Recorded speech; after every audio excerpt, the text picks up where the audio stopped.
In my mind, there's one choice for roofing around here, and I'd go with your best choice. Whether it's time to replace your roof or repair it, Best Choice Roofing provides top-notch roofing services tailored to meet the unique needs of Detroit homes and businesses. They serve the region and inside the city of Detroit, too.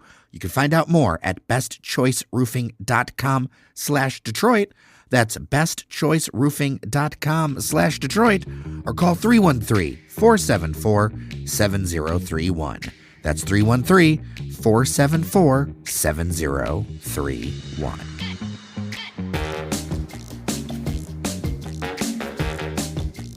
Hello and welcome to your Daily Detroit, sharing what to know and where to go in Southeast Michigan.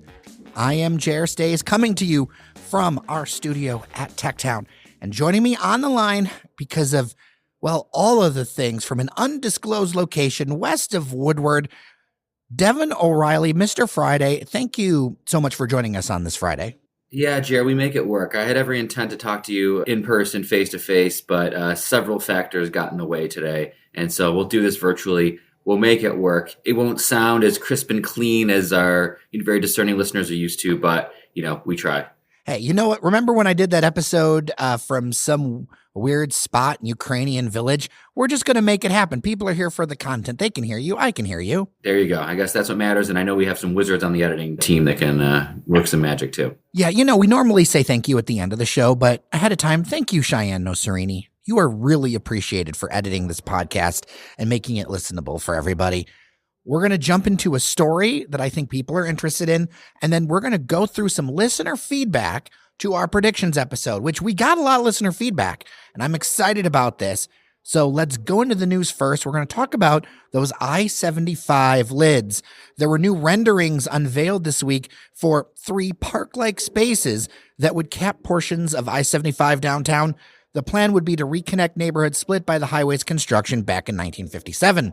The proposed lids, as we've talked a little bit about on Daily Detroit, would create these green spaces, these gathering areas, and they would be about 600 to 800 feet each over I-75. You'd have one at Woodward Avenue, John R. and Brush Streets, and Grand River Avenue. The project recently got $2 million in federal funding for engineering concepts, though that's less than half of what was requested. I think they were looking for $5 million.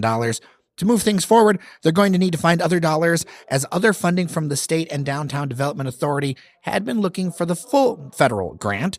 The Downtown Detroit Partnership, the group organizing the work, told Crane's Detroit Business that they might need to focus on one cap at a time with the limited funds.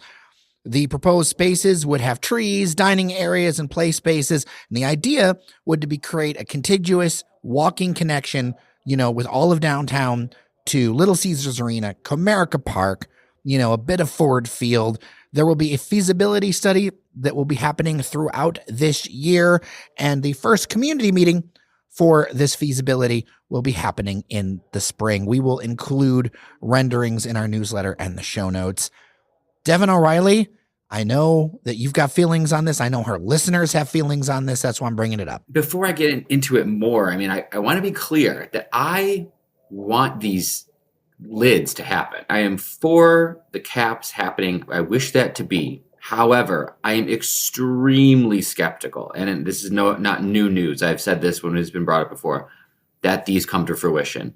And we're seeing some of that now. There was some good news previously. They started to push forward. It would be a study, but they needed some funding for it. The fact that they could only get half of the $5 million, even for the study, and then you and I talked about, debating the number, but it's in the hundred to hundreds of millions of dollars to actually do this. I want it to happen, but this is just another little setback. And in the kind of vein of predictions, I just don't see this happening, unfortunately. I would love to see it happen. I love the renderings. I love more green space because it is kind of awful to walk over that area. There's things that you could do with the existing bridges. I love what they've done in cities like Columbus, where they have hidden the freeway and made it so that you can basically go to a restaurant, go shopping, walk to the market. You basically don't know that the freeway is underneath. Now, you could accomplish this with one cap. Starting with one cap, I think, is more reasonable, but I always say go for the moon. I agree with you on the skepticism. I also add in this. It befuddles me that we're going to add all this extra space. And I said, I want this to happen. But it befuddles me that happens without the pressure to get say the proposed hotel, a bunch of stuff with District Detroit done, that whole thing seems stalled yet again. I feel like these two things are tied together. The area over by the University of Michigan Innovation Center, I think that's a different thing. I think there's so much that could be done with that. But man, it's really befuddling me because I think there's ways that you could make that area of I-75 far more friendly for less. But also, why don't we build on what we have? It's frustrating. You're exactly right. We're like skipping ahead on like the whole development timeline. And I think, focusing on these caps and thinking about them is just missing that we're not done with a bunch of the other stuff that was talked about. And more specifically, it's stuff related to Olympia development and the properties that the Ilitches own. And no one stands to benefit from these caps more than the Ilitches because they have multiple sports teams that straddle what would become the caps. So no one stands to benefit from it more than them. However, there's still so much in the way of development that we were, I don't want to say promised, but we were told was going to happen, as you mentioned, in that Olympia area. So, we think about the hotel, like you said, several new buildings that were going to be erected, renovations of several buildings, surface lots turned into something else. There's so much that hasn't happened yet. And I think I need to see that happen first before I'm going to talk about capping any space, because the space that we do have is not really being utilized or developed properly. I will say that I have talked to a number of listeners who live nearby who really do want to see this happen. So you're right as far as like financial benefits that would definitely benefit the Ilitch group and places like that. But I will say I have noted some resident support, but this is a big project and a lot of dollars, and thinking about the priorities as we go forward. I'm very interested in it. The renderings, as I said, they're really nice. I will link to them. You're going to want to check them out. I'm interested to hear what you all think. dailydetroit@gmail.com. Now, Devon, we have some feedback from our predictions episode. I'm not surprised. It's always a good one, and I feel like it gets people thinking. So what do you got? Yeah, because the idea of predictions, yes, we try to be right, but also it's to get people thinking and get people's brain juices going on what's possible. So first off, listener Jamie, and I'm shortening all of these for air, so I apologize if you write in, you feel I shortened it a bit. I'm doing that for audio purposes. Quote, I wanted to submit my own 2025 prediction, which is that we will see a high volume of new center development announcements in 2025. This would come as a result of the new Henry Ford Hospital project, and New Center will begin to cement itself as the premier neighborhood in Detroit for working professionals. I think New Center in general doesn't get a lot of attention from those who don't live in the city or never have lived in the city. 2025 will be the year this begins to change. I love it. And I would say I agree mostly. That's a pretty lofty goal to say the premier neighborhood for young working professionals. But I love it. Yeah, certainly there's going to be a ton of development. I think this listener was alluding to, like, in addition to possibly, certainly we know there's going to directly be a ton of development, $1 billion plus in development just on the footprint of this Henry Ford Health, Michigan State Pistons bonanza that's going to create residential units. It's going to create more office space. It's going to create park space. So that alone, yes, is going to create a ton of new, I imagine it will create new retail opportunities. The question is, will there be some follow-on? Will there be some other developments, other investors that glom onto that and do stuff around in the adjacent areas? That's where I think you could really see a tipping point. And I think that right now, I love the New Center area. But, given that, it's obviously very close, some might say, in the tech town space, Jer, where you and I meet a lot and I spend a lot of time there, there's still a lot missing in terms of some basic stuff. Things are kind of not easily accessible, like a coffee shop or a bar or a restaurant open for lunch. Like, some of those basic things aren't there yet in New Center, as much as I love the space. And I think that I'm hoping 2025 can give us some opportunities for that, because only if you get those can you even begin to call yourself a premier neighborhood for working professionals. There's a few spots, but they're really much more bike-worthy or drive distance. Look, we love Kiesling. We love Milwaukee Cafe. Those are close together, but then where else can I go? They're not within walking distance of the studio. There is still a good coffee in the Fisher Building, but the Fisher Building is a bit of a hike too. I'll do it on a long lunch, but it's not like there's a spot or a window I can just go to. And I get it. There's not that many residents here now, but when they put those hundreds of units in, I think you're going to see some of that stuff change. You look at New Center, and it's got all of the bones where you're like, this should be the premier city neighborhood. And I get that because you look at the streetscape. You look at, remember when Avalon Bakery was in that corner space over by New Center Park. You think about all the retail in the Fisher building that is unused. There are so many spots in the Fisher building to fill, not just on the first floor, but the second floor or the third floor, right? Like Yeah, that could be a mall. It could be, and it was at one time, right? Like this would bring that back, like a very aggressive retail strategy. Here's another crazy one. This is insane, but there was a high-end department store for decades in the Con building, which is residential. What if you did something crazy, like put the City Target in there, where you've got access to the neighborhoods down Woodward from the bus and the queue line? You have a little bit more parking room, and you would have a beautifully signature place. Like when I walk through those streets, and I have for many years, and I live down the street, I look at that and I go, why isn't this bustling like so many cities? It's got all the bones, but what it needs is the investment and the density. I would completely agree. You need investment, private investment, and you need the density. The density is kind of there. I could see the vision where it could be. Right now, it's just a little too kind of disparate. You've got some great places. Again, I love to shout them out, whether it be Northern Lights, Z's Villa. I mean, you have some good places. They're just not close. There's the density doesn't exist.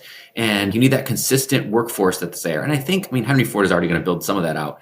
Having the Pistons performance facility there is helping. Having a plum market there is helping. I don't know how many people outside of the people who work there know about the plum market or utilize the plum market, but that's definitely helping. Jerry, I know you use it a lot, right? Yeah, it's right there. And they've got the built-in customer base with the Pistons Performance Center.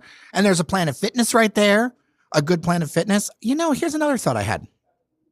What if, with Michigan State University being a stakeholder in the Fisher building, what if part of the Fisher building, because we know offices aren't in demand, what if part of the Fisher building became apartments? I think that would be great. Great use. Get more people in the Fisher building, get more density. I think that's the only way you're going to actually build out more of the retail, because otherwise people don't have a reason to actually go in there. It's kind of a chicken and the egg. You got to put the people in there who are living in the Fisher building, working nearby. That'll give you the density to have some actual retail, more restaurants, things like that. So I'm all for it. New center is on the come up, Jared. It's just a matter of how quickly. Yeah. And, something like with Michigan State University's foundation and others, as a nonprofit, you could build something that has built-in attainable housing. Because one of the things, and I've gotten a lot of things sent to me recently, there's kind of some perceptions. You can get an affordable place to rent in parts of greater downtown, without a doubt. But a lot of the newer construction, I had a listener forward me something that was in Brush Park that was like $3,400 a month or something. And they're like, is this downtown prices? And I think you need to look past Bedrock.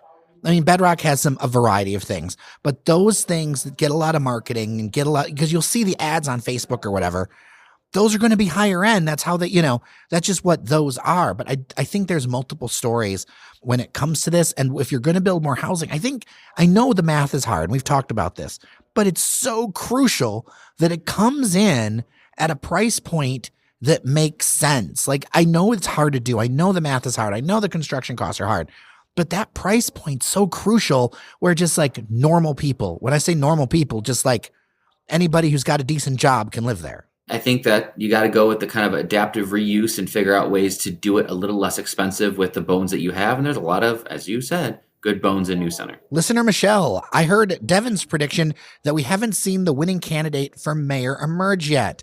I don't see a candidate yet that can do what Mike Duggan did in our city. I see the hate on social media for him, but that's just not how most people I know feel. I'm worried who we will get will be a step down, and hope these candidates just need to make themselves known. I will be looking for more of Jer's mayor talks. You're the outlet doing long-form conversations on this, and you deserve a lot of credit for doing it. Other media outlets aren't doing the work like you are. They're like 2-minute conversations. I will be joining as a Patreon member soon. Devon, thoughts on that? And also, Norris Howard does not agree with you that we haven't seen the candidate emerge yet, but I think I will take a minute. Really? Does he disagree in the sense that he just generally thinks we have, or does he actually want to say who he thinks is going to become the next mayor? He isn't sure, but he thinks there's a more than 50% chance that we will have an African-American woman as mayor. It's not crazy. It still could be. It just could be one that hasn't emerged yet. But I digress. Appreciate the listener feedback, and I'm glad they're going to become a new Patreon member. That's awesome. So, Jared, it's hard for me to be realistic here and not say that the next mayor could be a step down because Mike Duggan has been such a transformative political figure who now, whatever you think about him, I think his success has somewhat been validated because he is, by all accounts, at least currently, potentially, one of the leading candidates for governor. So he clearly did a good enough job where he now feels he can even grow his presence. So they are going to be big shoes to fill. And nobody with the name ID, nobody with the political capital that Mike Duggan has announced their candidacy yet. And that's no disrespect to anybody who's announced, but I don't think anyone with the political capital or resume of Mike Duggan has announced yet. And I don't know if they will. And so to that listener, I'm not sure we're going to see another Mike Duggan as the mayor of Detroit, but we do need somebody who can build on the success that he helped create and the city council and all the people who had a role in it helped create. And I'm still not sure who that's going to be. So I would not dare to throw out any names, but I stand by my prediction. I think there are some good candidates who are already out there. And Jerry, you're doing a great job in trying to talk to them, reach out to them and connect with them and ask the questions that our listeners want. But I would just continue to say, I don't think that person has made themselves available yet, but I also don't think that they're going to be the same political figure as Mike Duggan. I don't think the next mayor needs to be Mike Duggan. I think it needs to be somebody who's got a little bit of a different view, but we've talked about that a little bit. I will say that we've booked another mayoral candidate for sure to come on the show. It's just about scheduling. I'm really thankful that the candidates so far have been very interested in doing stuff and just figuring out where schedules lie and everything to make this happen, because we have a good chance with our format being longer that, I used to work in TV news. I used to work around these things. And the thing is you only got a few minutes. You've only got so much time in the format that people expect. And so that's something that our podcast format allows us to do. And I really appreciate your future support, Michelle. I think that every little dollar counts. It really does matter because this kind of work is difficult to do. It's different than a lot of traditional media, but I think that's part of why it adds value and has its own place. So I'm looking forward to these conversations as well.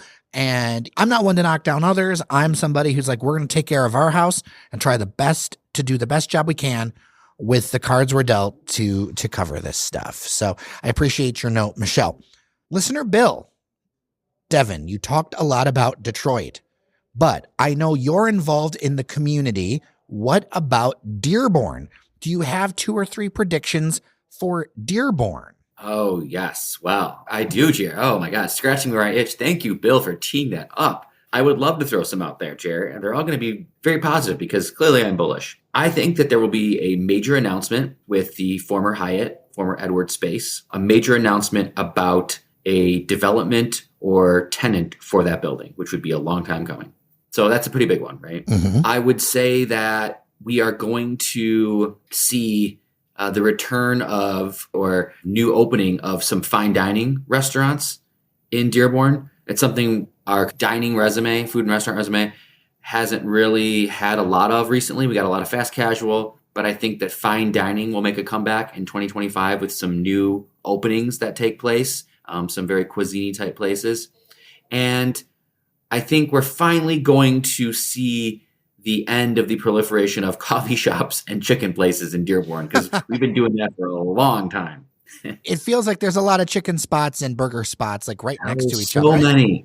I don't mean that as a knock. It just feels like a lot right now. We need to diversify. So hopefully I think we'll see the end of that, less of that, more of the fine dining. And the final thing I just want to throw out is I think that there's other places that are in the same scenario, which is great. It's great if you're a city that's growing. And I think there's going to be a fair amount, I wouldn't put a number on it, but a good amount of new residential that gets built in Dearborn in 2025. Apartments, condos, things like that, even single family. There's going to be quite a bit, I think, because we are a growing city. We're a city that is increasing in population, which is kind of bucking the trend in Michigan. And I think there's a strong demand for residential units, multifamily housing, things like that. And so we will be building more in Dearborn in 2025. That makes me think of a video I saw on various social media talking about a very high-end neighborhood in Dearborn that is apparently one of the richest in Michigan. I don't think people realize just how much on the come up Dearborn is, I'm going to leak this, Jared. I almost started like a side Instagram account because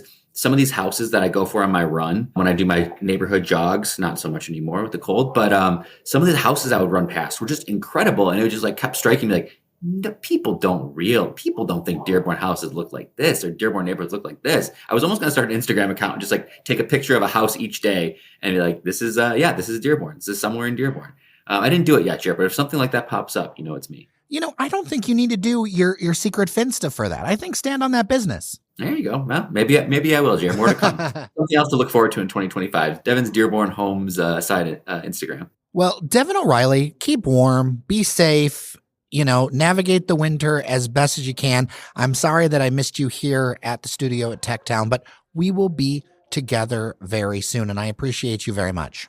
Thanks, Jared. Always great to talk to you. Next time, I promise I will be looking at your face when we're talking. We'll have some coffee together, and hopefully it'll be just a little bit warmer. You mean you don't like 18 degrees? Not my favorite degree, Jared. Very, very much not my favorite degree. I need to add several numbers to that. But you know what? We just gotta get. This is the worst part of the year. Honest to gosh, Jared. Like whatever you want to say, this is just the worst part of the year to me. So I thrive on sunshine and at least tepid weather. So hopefully more of that time. With that, I am Jer Stace. Thank you so much for listening to your Daily Detroit. Thank you to our members on Patreon, patreon.com/Daily Detroit. Local media requires local support to survive, and your support is very much appreciated. You get access to our member-only Discord. You'll get swag and, of course, exclusive conversations before they go out to the public. With that, I am Jer Stace. Thank you so much for listening to your Daily Detroit. Remember that you are somebody, and I'll see you around town.